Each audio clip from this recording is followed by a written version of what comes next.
ಎಲ್ಲರಿಗೂ teacher table ಚಾನೆಲ್ಗೆ ಸ್ವಾಗತ.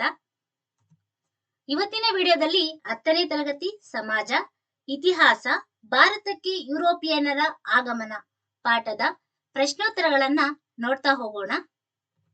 ಅದಕ್ಕಿಂತ ಮುಂಚೆ ಯಾರೆಲ್ಲ ಟೀಚರ್ ಟೇಬಲ್ ಚಾನೆಲ್ ಅನ್ನ ನೋಡ್ತಾ ಇದ್ದೀರೋ ಸಬ್ಸ್ಕ್ರೈಬ್ ಮಾಡಿ, ಹಾಗೆ ಪಕ್ಕದಲ್ಲಿರುವ ಬೆಲ್ ಐಕಾನ್ ಅನ್ನು ಕ್ಲಿಕ್ ಮಾಡುವುದರ ಮುಖಾಂತರ ನಾವು ಹಾಕುವ ಎಲ್ಲಾ ವಿಡಿಯೋಸ್ನ ಮುಂಚಿತವಾಗಿಯೇ ನೋಡಬಹುದು. ಓಕೆ, ಈಗ ಪಾಠದ ಪ್ರಶ್ನೋತ್ತರಗಳನ್ನ ನೋಡ್ತಾ ಹೋಗೋಣ. ಇತಿಹಾಸ ಅಧ್ಯಾಯ 1, ಭಾರತಕ್ಕೆ ಯುರೋಪಿಯನ್ನರ ಆಗಮನ. ಅಭ್ಯಾಸಗಳು. ಫಸ್ಟ್ ಮೇನ್, ಕೆಳಗಿನ ವಾಕ್ಯಗಳಲ್ಲಿ ಖಾಲಿ ಬಿಟ್ಟ ಸ್ಥಳಗಳನ್ನು ಸೂಕ್ತ ಉತ್ತರಗಳಿಂದ ಭರ್ತಿ ಮಾಡಿ. ಮೊದಲನೇ ಪ್ರಶ್ನೆ, 1453ರಲ್ಲಿ ಅಟೋಮನ್ ಟರ್ಕರು ಡ್ಯಾಶ್ ನಗರವನ್ನು ವಶಪಡಿಸಿಕೊಂಡರು. ಉತ್ತರ, ಕಾನ್ಸ್ಟಾಂಟಿನೋಪಲ್ ನಗರವನ್ನು ವಶಪಡಿಸಿಕೊಂಡರು. ಎರಡನೇ ಪ್ರಶ್ನೆ, ಭಾರತ ಹಾಗೂ ಯುರೋಪ್ ನಡುವೆ ಹೊಸ ಜಲಮಾರ್ಗವನ್ನು ಕಂಡುಹಿಡಿದವನು ಡ್ಯಾಶ್. ಉತ್ತರ, ವಾಸ್ಕೋಡಿ ಗಾಮ. ಮೂರನೇ ಪ್ರಶ್ನೆ, 1741ರಲ್ಲಿ ಡಚ್ಚರು ಡ್ಯಾಶ್ ಮೇಲೆ ಯುದ್ಧ ಸಾರಿದರು. ಉತ್ತರ, ತಿರುವಾಂಕೂರಿನ ಮೇಲೆ ಯುದ್ಧ ಸಾರಿದರು. ನಾಲ್ಕನೇ ಪ್ರಶ್ನೆ, ಭಾರತದಲ್ಲಿದ್ದ ಫ್ರೆಂಚರ ರಾಜಧಾನಿ ಡ್ಯಾಶ್. ಉತ್ತರ, ಪುದುಚೇರಿ ಅಥವಾ ಪಾಂಡಿಚೇರಿ. ಐದನೇ ಪ್ರಶ್ನೆ, 1757ರಲ್ಲಿ ರಾಬರ್ಟ್ ಕ್ಲೈವ್ ಮತ್ತು ಸಿರಾಜ್ ಉದ್ ದೌಲನ ನಡುವೆ ನಡೆದ ಕದನ ಡ್ಯಾಶ್. ಉತ್ತರ, ಪ್ಲಾಸಿ. ಆರನೇ ಪ್ರಶ್ನೆ, ಈಸ್ಟ್ ಇಂಡಿಯಾ ಕಂಪನಿಗೆ ಬಂಗಾಳದ ದಿವಾನಿ ಹಕ್ಕನ್ನು ಡ್ಯಾಶ್ ನೀಡಿದನು. ಉತ್ತರ, ಎರಡನೇ ಶಾ ಆಲಂ. ಆರನೇ ಪ್ರಶ್ನೆ, ಬಂಗಾಳದಲ್ಲಿ ದ್ವಿಪ್ರಭುತ್ವವನ್ನು ಜಾರಿಗೆ ತಂದವನು ಡ್ಯಾಶ್. ಉತ್ತರ, ರಾಬರ್ಟ್ ಕ್ಲೈವ್. ಸೆಕೆಂಡ್ ಮೇನ್, ಕೆಳಗಿನ ಪ್ರಶ್ನೆಗಳಿಗೆ ಗುಂಪುಗಳಲ್ಲಿ ಚರ್ಚಿಸಿ ಉತ್ತರಿಸಿ. ಮೊದಲನೇ ಪ್ರಶ್ನೆ, ಮಧ್ಯಕಾಲದಲ್ಲಿ ಭಾರತ ಮತ್ತು ಯುರೋಪ್ ನಡುವೆ ವ್ಯಾಪಾರ ಹೇಗೆ ನಡೆಯುತ್ತಿತ್ತು? ಭಾರತಕ್ಕೆ ಹೊಸ ಜಲಮಾರ್ಗ ಕಂಡುಹಿಡಿಯಲು ಕಾರಣವಾದ ಅಂಶಗಳನ್ನು ಚರ್ಚಿಸಿರಿ. ಉತ್ತರ, ಏಷ್ಯಾದ ಸರಕುಗಳನ್ನು ಅರಬ್ ವರ್ತಕರು ಪೂರ್ವ ರೋಮನ್ ಅಥವಾ ಬೈಜಾಂಟಿಯಂ ಸಾಮ್ರಾಜ್ಯದ ರಾಜಧಾನಿಯಾದ ಕಾನ್ಸ್ಟಾಂಟಿನೋಪಲ್ ನಗರಕ್ಕೆ ತಲುಪಿಸುತ್ತಿದ್ದರು. ನೆಕ್ಸ್ಟ್, ಇಟಲಿಯ ರೋಮನ್ ಸಾಮ್ರಾಜ್ಯದ ಭಾಗ ವರ್ತಕರು ಅವುಗಳನ್ನು ಕೊಂಡು ಯುರೋಪಿನ ದೇಶಗಳಲ್ಲಿ ಮಾರುತ್ತಿದ್ದರು. ಥರ್ಡ್ ಪಾಯಿಂಟ್, ಕಾನ್ಸ್ಟಾಂಟಿನೋಪಲ್ ಅಂತಾರಾಷ್ಟ್ರೀಯ ಸರಕು ವಿನಿಮಯ ಕೇಂದ್ರವಾಗುವ ಮೂಲಕ ಯುರೋಪಿನ ವ್ಯಾಪಾರದ ಹೆಬ್ಬಾಗಿಲೆಂದೇ ಪರಿಗಣಿಸಲ್ಪಟ್ಟಿತು. ನೆಕ್ಸ್ಟ್ ಪಾಯಿಂಟ್, ಏಷ್ಯಾ ದೇಶಗಳ ವ್ಯಾಪಾರದ ಮೇಲೆ ಅರಬ್ಬರು ಏಕಸ್ವಾಮ್ಯ ಸಾಧಿಸಿದ್ದರೆ ಯುರೋಪಿನ ದೇಶಗಳ ವ್ಯಾಪಾರದ ಮೇಲೆ ಇಟಲಿಯ ವರ್ತಕರು ಏಕಸ್ವಾಮ್ಯ ಸಾಧಿಸಿದ್ದರು. ನೆಕ್ಸ್ಟ್, ಏಷ್ಯಾದ ಸರಕುಗಳು ಇಟಲಿಯ ವರ್ತಕರಿಗೆ ಒಳ್ಳೆಯ ಲಾಭವನ್ನು ತಂದುಕೊಡುತ್ತಿದ್ದವು. ಈ ರೀತಿಯಾಗಿ ಮಧ್ಯಕಾಲದಲ್ಲಿ ಭಾರತ ಮತ್ತು ಯುರೋಪ್ ನಡುವೆ ವ್ಯಾಪಾರ ಹೀಗೆ ನಡೆಯುತ್ತಿತ್ತು. ಎರಡನೇ ಪ್ರಶ್ನೆ, ಭಾರತಕ್ಕೆ ವ್ಯಾಪಾರಕ್ಕಾಗಿ ಬಂದ ಯುರೋಪಿಯನ್ನರುಗಳನ್ನು ಪಟ್ಟಿ ಮಾಡಿ. ಉತ್ತರ, ಭಾರತಕ್ಕೆ ವ್ಯಾಪಾರಕ್ಕಾಗಿ ಬಂದ ಯುರೋಪಿಯನ್ನರುಗಳು ಪೋರ್ಚುಗೀಸರು, ಡಚ್ಚರು, ಇಂಗ್ಲಿಷ್ ಮತ್ತು ಫ್ರೆಂಚರು. ಮೂರನೇ ಪ್ರಶ್ನೆ, ಮಾರ್ತಾಂಡ ವರ್ಮನು ಡಚ್ಚರನ್ನು ಹೇಗೆ ನಿಯಂತ್ರಿಸಿದನು?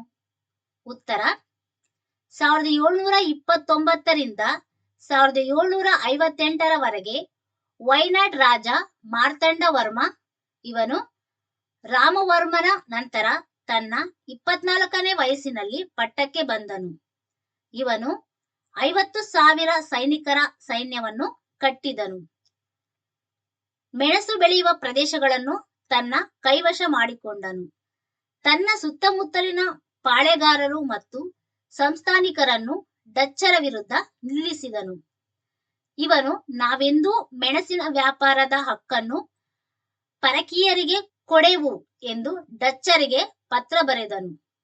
1741ರಲ್ಲಿ ಡಚ್ಚರು ತಿರುವಾಂಕೂರಿನ ಮೇಲೆ ಯುದ್ಧ ಸಾರಿದರು.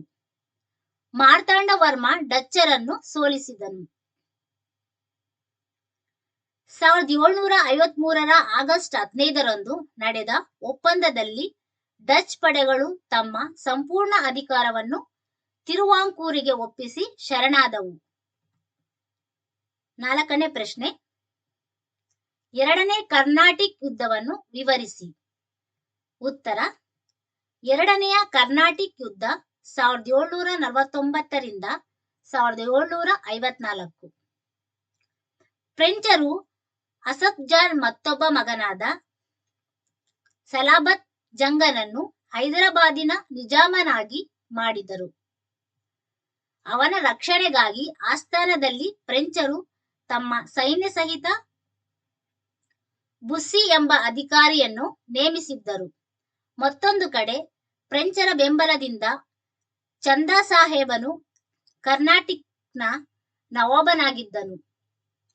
ಇಂಗ್ಲಿಷ್ ಈಸ್ಟ್ ಇಂಡಿಯಾ ಕಂಪನಿಯ ಅಧಿಕಾರಿ ರಾಬರ್ಟ್ ಕ್ಲೈವನು ಕರ್ನಾಟಕದ ರಾಜಧಾನಿ ಆರ್ಕಾಟಿನ ಮೇಲೆ ಆಕ್ರಮಣ ಮಾಡಿ ಫ್ರೆಂಚರು ಮತ್ತು ಚಂದಾ ಸಾಹೇಬನನ್ನು ಸೋಲಿಸಿದನು.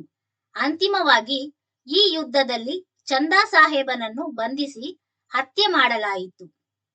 ಅವನ ಸ್ಥಾನಕ್ಕೆ ಬ್ರಿಟಿಷರು ಅನ್ವರುದ್ದೀನನ ಮಗನಾದ ಮಹಮ್ಮದ್ ಆಲಿಯನ್ನು ನವಾಬನಾಗಿ ನೇಮಕ ಮಾಡಿದರು. ಕೊನೆಗೆ ಎರಡನೆಯ ಕರ್ನಾಟಿಕ್ ಯುದ್ಧವು ಪಾಂಡಿಚೇರಿ ಒಪ್ಪಂದದೊಂದಿಗೆ ಮುಕ್ತಾಯವಾಯಿತು. ಫ್ರೆಂಚರು ಡೂಪ್ಲೆಯನ್ನು ಹಿಂದಕ್ಕೆ ಕರೆಸಿಕೊಂಡರು.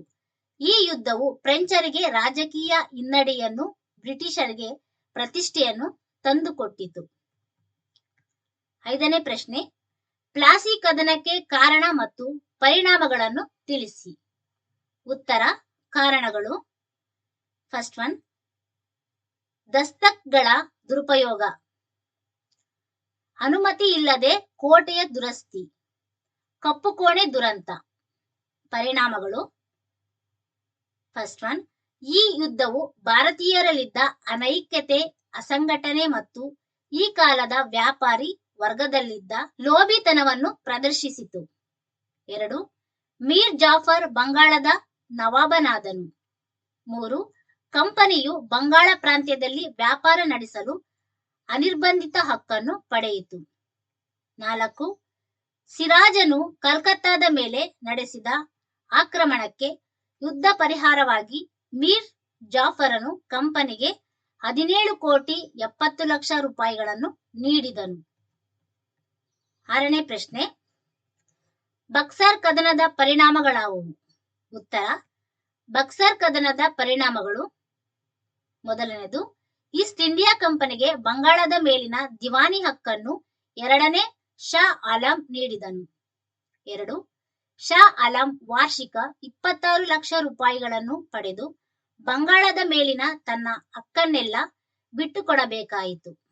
3, ಔದ್ನ ನವಾಬನಾದ ಸುಜ್ ಉದ್ ದೌಲನು ಕಂಪನಿಗೆ ಯುದ್ಧ ನಷ್ಟ ಪರಿಹಾರವಾಗಿ 50 ಲಕ್ಷ ರೂಪಾಯಿಗಳನ್ನು ಕೊಡಬೇಕಾಯಿತು.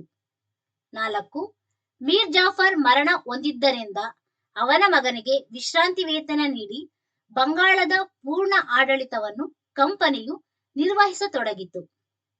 ಧನ್ಯವಾದಗಳು.